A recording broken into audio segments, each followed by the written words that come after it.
Jóvenes, ¿cómo están? Bienvenidos a una nueva clase del área de Historia Universal.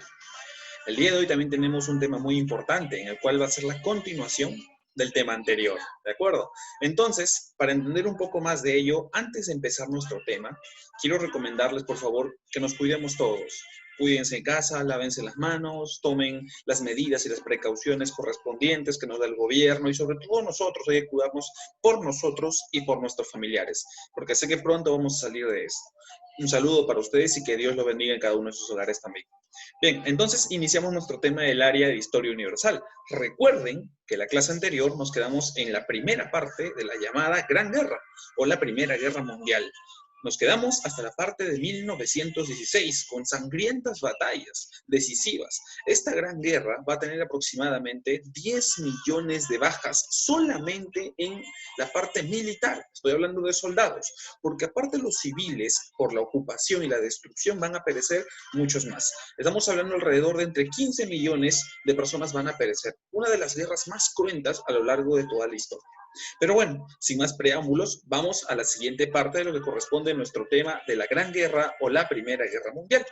Y en esta segunda parte vamos a ver los acontecimientos finales y sobre todo la parte de lo que es la conferencia final, el tratado final que quiere decir donde firman la paz en la parte de los imperios centrales y la Triple Entente, o sea, los aliados. ¿De acuerdo? Bien, tenemos los acontecimientos finales y la conferencia interaliada de París. Y aquí va a haber un punto específico muy inusual y muy llamativo que les voy a explicar. Atentos.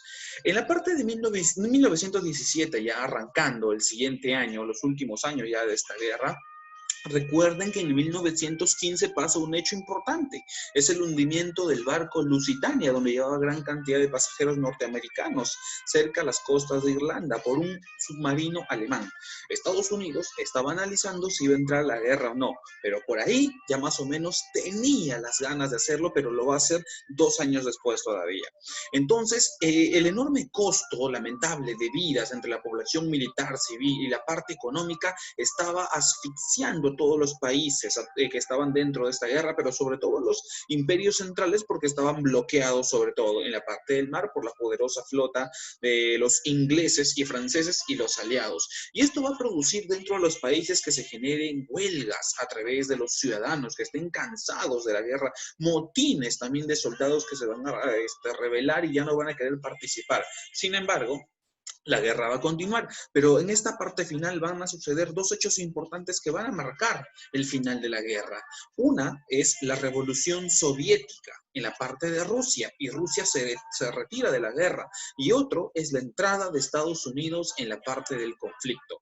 Entonces, justamente estábamos viendo lo cruento de la guerra en la parte de Europa, y sobre todo hablamos la clase pasada de que Alemania, junto a los imperios centrales, pero sobre todo Alemania, empezó masivamente a utilizar las armas químicas, los gases tóxicos, una nueva arma en esta parte final de la guerra que va a ser letal, va a producir muchas muertes, muchos heridos, va a dejar a muchos soldados ciegos, como te mostraba o les mostraba también en imágenes anteriores, y sobre todo marca el inicio de la tecnología. Aparecen los tanques, las ametralladoras, los cañones, los barcos, los destructores, o sea, diferentes tipos de tecnologías que va a ser revolucionaria dentro de lo que es esta Primera Guerra Mundial.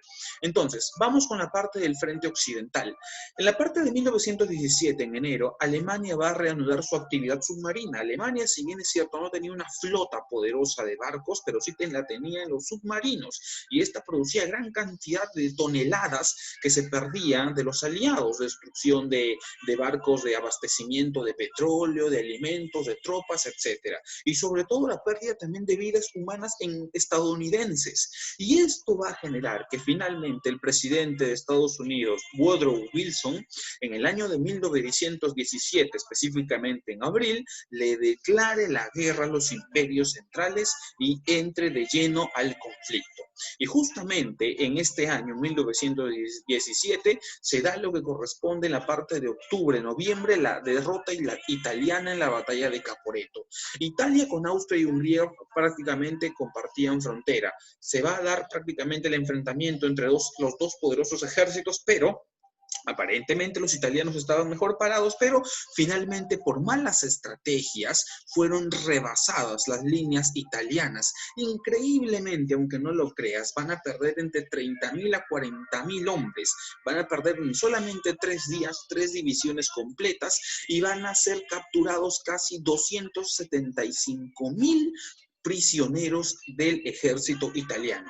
Fue una victoria decisiva de la parte de los imperios centrales, pero que no lo llegaron a aprovechar por la falta de suministros, porque los rieles, la vía, el tren por donde tenían que traer los suministros estaban prácticamente a 150 kilómetros, era demasiado lejos, y las mulas con cargas no podían. Recuerden que en esa época la aviación recién estaba en sus inicios y también van a generar haces de combate. Por ejemplo, Manfred von Richthofen, conocido como el Barón Rojo, de la parte aviador, aviador de los imperios centrales, con su avión o aeroplano de color rojo, ¿no? Que abatió a gran cantidad de aviones aliados. Pero bueno, en la parte de Caporetto, los italianos van a ser derrotados y van a obtener una humillante y aplastante derrota con gran cantidad de prisioneros de su ejército. Los imperios centrales no logran avanzar más por falta de suministros y detienen y al menos tratan de estabilizar ese frente de su aliado que es Hungría, Austria y Hungría. En el frente oriental va a suceder algo muy interesante. A ver, justamente aquí tengo imágenes, lo que es 1915, lo que te hablaba el hundimiento del barco Lusitania por el submarino alemán, que va de más o menos desde ahí poner a pensar a Estados Unidos si es que entra en la guerra o no, pero que sí lo va a hacer en el año de 1917. Aquí tenemos ya hablando de la entrada de los Estados Unidos en Norteamérica bajo el presidente Woodrow Wilson y su declaración de guerra a los imperios centrales. Se envía gran cantidad de tropas norteamericanas para apoyar a la Triple Entente, a los británicos, a los franceses, a los italianos en contra de los imperios centrales. Y ojo que esta entrada de este ejército norteamericano va a ser decisivo, porque no solamente llegaban soldados, llegaban equipos militares, tanques, cañones, aviones, etcétera, que van a contribuir a la derrota de los imperios centrales. Y aquí tenemos la batalla de Caporetto, las líneas italianas donde supuestamente deberían haber sido muy fortificadas, pero finalmente por factores climáticos, falta de preparación, sobre todo, y también porque los imperios centrales, los ejércitos de los imperios centrales habían aprendido en las batallas con los franceses y los ingleses nuevas técnicas de combate. Esto va a permitir que las líneas italianas sean rebasadas prácticamente hasta infringirles una derrota en esa llamada batalla de Caporetto, que fue, como tantas batallas de esta Primera Guerra Mundial, muy sangrienta. Y en el año de 1917, en la parte de octubre, porque eso que octubre es una fecha o un mes muy celebrado en la parte de Rusia, se va a dar la llamada Revolución Rusa, de la mano de Vladimir Lenin.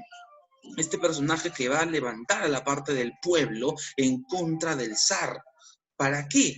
¿O por qué? Porque estaban cansados de la guerra, y les infringían derrotas, muchos soldados perecían prácticamente, y la economía del pueblo ruso estaba siendo asfixiada totalmente. Por lo tanto, va a declarar y va a levantar a todos los obreros, sobre todo obreros, porque es un movimiento obrero, socialista, comunista, va a levantarlos en una huelga masiva que va a terminar con la captura de la familia del zar, Nicolás II, del zar, que vimos también en la parte de la Revolución Rusa de 1910, y finalmente va a terminar con su ejecución de toda la familia, incluso de los príncipes, del príncipe heredero, de los pequeños y de todos. Algo sangriento esta Revolución Rusa, pero que va a permitir dentro de la Primera Guerra Mundial que Rusia firme un armisticio, un tratado de paz con los imperios centrales. Ahora la pregunta es, profesor, ¿esto qué beneficia o qué genera? Fácil, que a Austria y Hungría y la parte de Alemania y sus aliados ya no tienen que preocuparse en la parte de Oriente, porque ya no hay un enemigo. Rusia era su enemigo en la parte de Oriente. Tenían dos frentes de batalla, en el Oriente con Rusia y en el Occidente con los franceses, británicos y ahora estadounidenses. Entonces no podían dividir su ejército.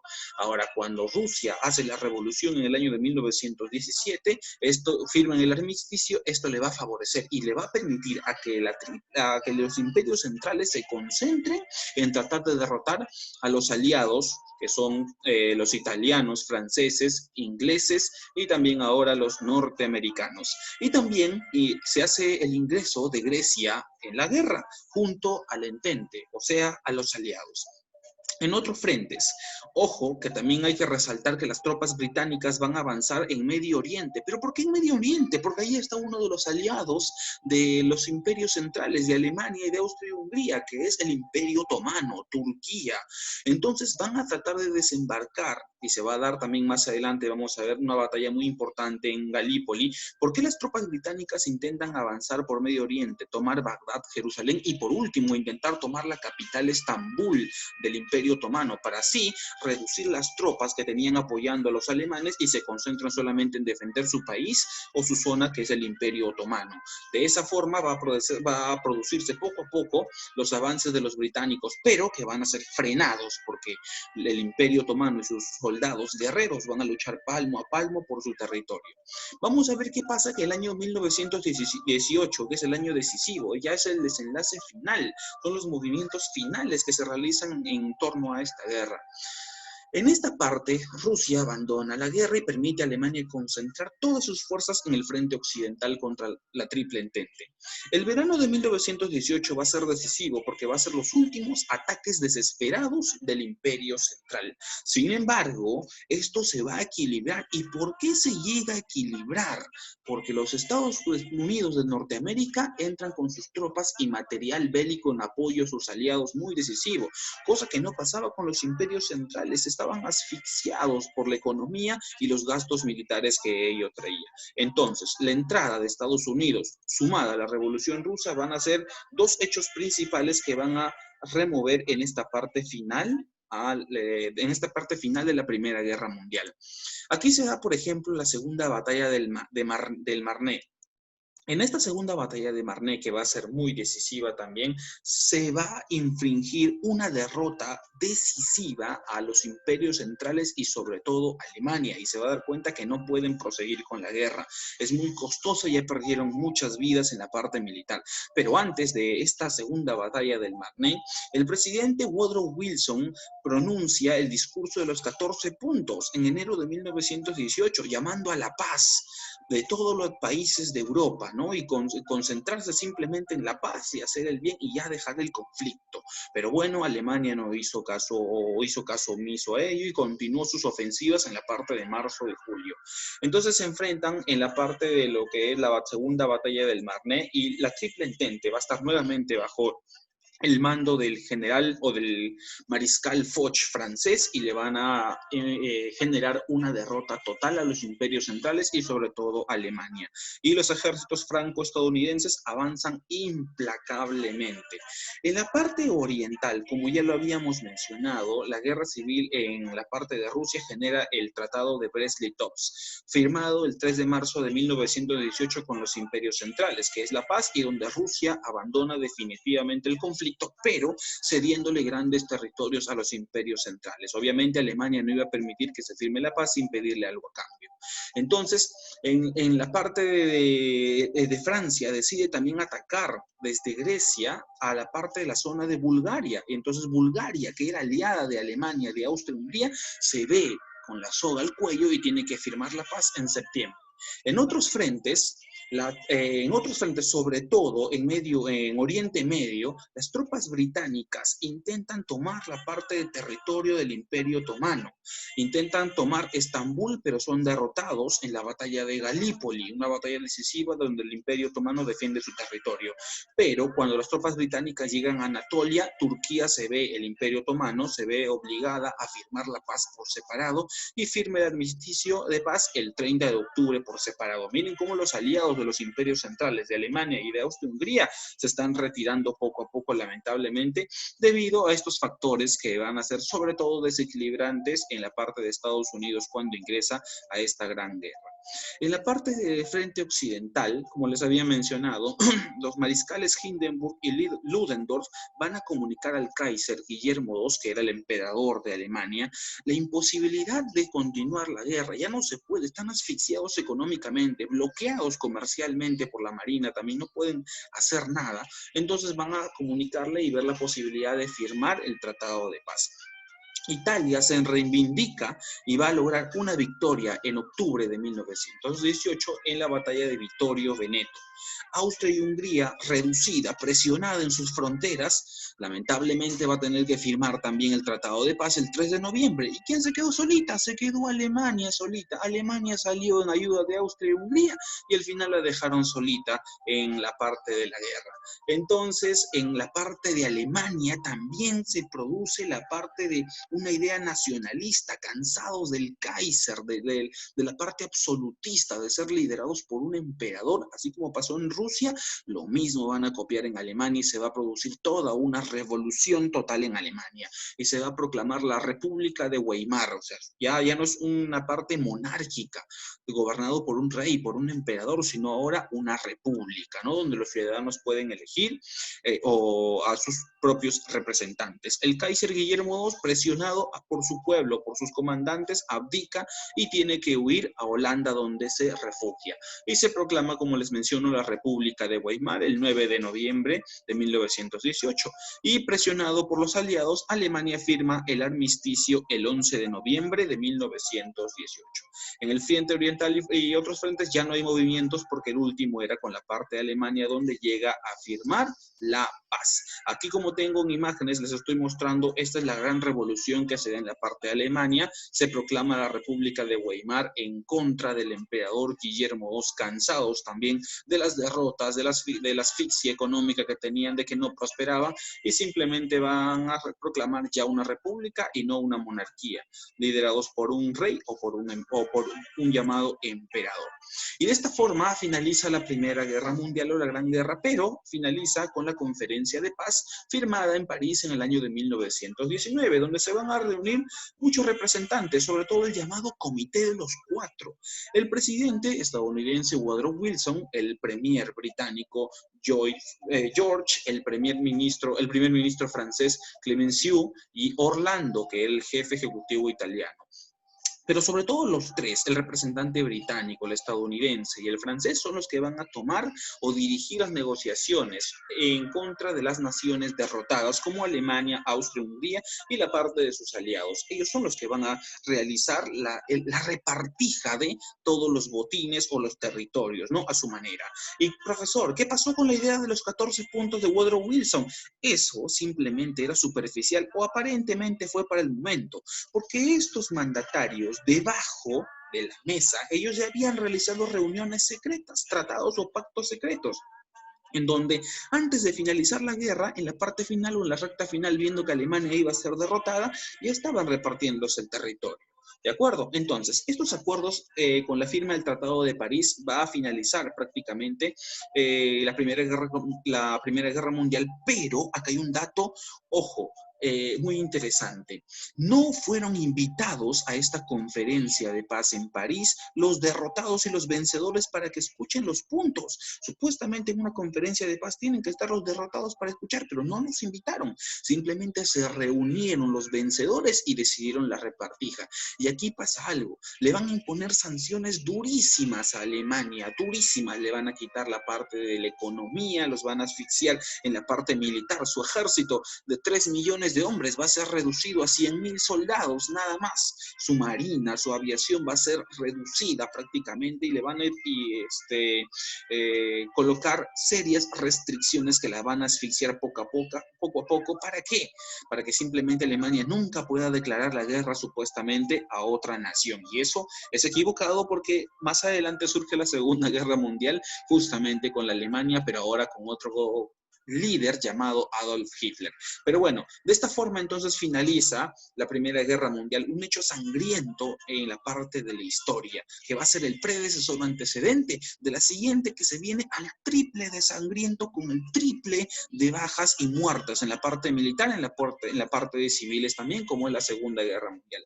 Pero antes de que podamos finalizar con esta Primera Guerra Mundial, quiero que observen un video en el cual nos explica la Primera Guerra Mundial de forma reducida, pero simplemente en unos minutos. Atentos. La Primera Guerra Mundial, antes conocida como la Gran Guerra, fue una confrontación bélica ocurrida principalmente en Europa entre los años 1914 y 1918.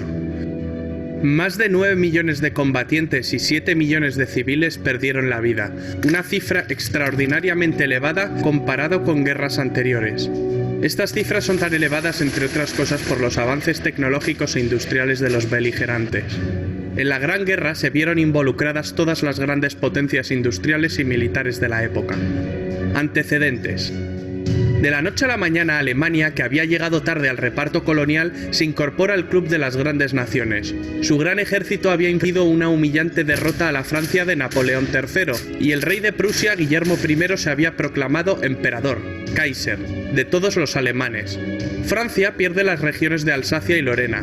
Francia e Inglaterra aparcaron sus diferencias en cuanto el gigante alemán empezó a hacerles sombra, formando la Entente Cordial, Entendimiento Cordial, en 1904, que tras la anexión de Rusia pasó a llamarse la Triple Entente. ¿Qué bandos se enfrentaron?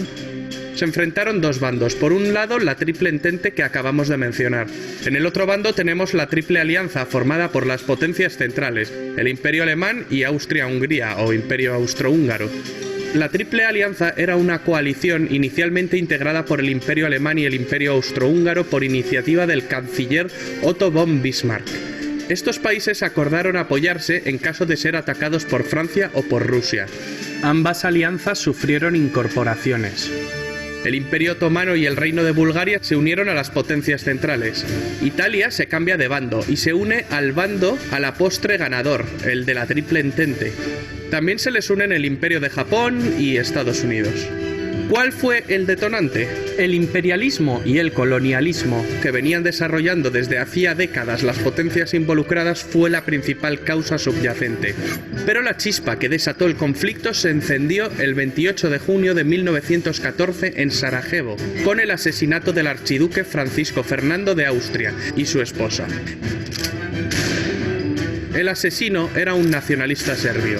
El asesinato desató una crisis diplomática. Austria, Hungría y Alemania exigieron a Serbia la apertura de una investigación y la actuación en territorio serbio.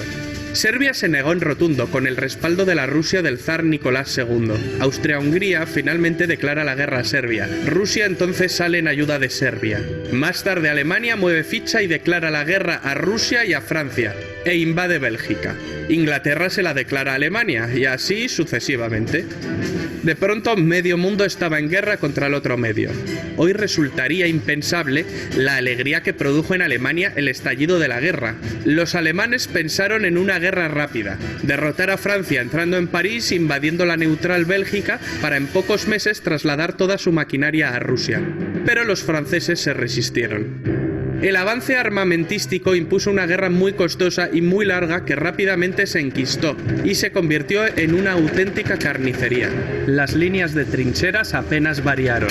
En esta guerra aparecieron nuevos cañones, ametralladoras, submarinos, carros de combate, aviones de combate, dirigibles, gases venenosos mortíferos como el gas mostaza. Se combatió en muchos frentes, en los Balcanes, en los Dardanelos, en Oriente Medio, en el Cáucaso, en los Alpes italianos, en África, en Extremo Oriente, en el Pacífico y en el Atlántico, aunque los principales esfuerzos se concentraron en dos frentes, el frente occidental y el frente oriental. La guerra de trincheras, en la cual los ejércitos combatientes se refugian en zanjas cavadas en el suelo, existe a partir de la revolución que supuso el uso de armas de fuego. Este tipo de guerra llega a su punto máximo de brutalidad y mortalidad en el frente occidental. En el frente oriental pusieron al mando del ejército alemán a una vieja gloria, Paul von Hindenburg. Tras sus victorias acabaría siendo el jefe del Estado Mayor con el general Ludendorff como subordinado. Ambos acabarían creando una dictadura militar dirigiendo de facto el país, marginando al Kaiser Guillermo II y al propio Parlamento alemán. Los alemanes intentaron aislar a los ingleses con sus submarinos U-Boot. Estos submarinos atacaban una y otra vez sus barcos que abastecían la isla. En 1915 los alemanes hunden el RMS Lusitania, un gran transatlántico, orgullo del poderío británico. En el hundimiento mueren 128 estadounidenses. Este hecho provocó que en 1917 los Estados Unidos le declararan la guerra a los imperios centrales. Y esto terminó de desestabilizar la balanza. También ese año en Rusia, las hambrunas y las bajas de la guerra desencadenaron el estallido de la Revolución Rusa, la cual obligó a abdicar al zar Nicolás II. Los bolcheviques tomaron el control total y finalmente firmaron el armisticio con los imperios centrales y más tarde la paz. Los alemanes aprovecharon esta victoria para enviar casi todo su ejército oriental al frente occidental e intentar obtener una victoria rápida antes de la llegada masiva de los estadounidenses. Era su baza definitiva. Pero mal alimentadas y cansadas, las tropas alemanas no pudieron resistir la contraofensiva de Foch y fallan frente al objetivo final, París, quedando a 120 kilómetros de la capital gala. El general Foch comanda sus tropas francesas y estadounidenses hacia la victoria, en la segunda batalla del Marne.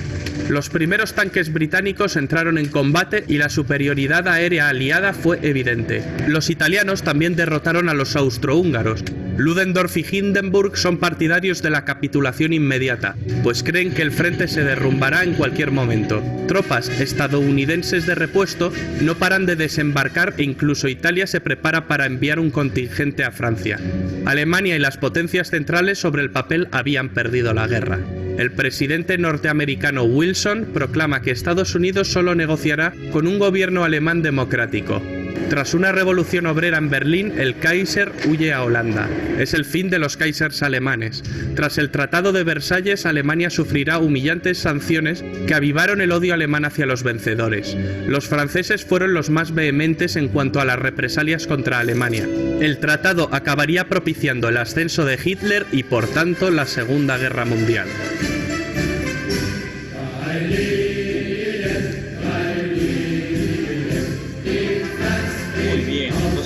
Observado aquí un resumen de lo que corresponde a la llamada Gran Guerra o Primera Guerra Mundial.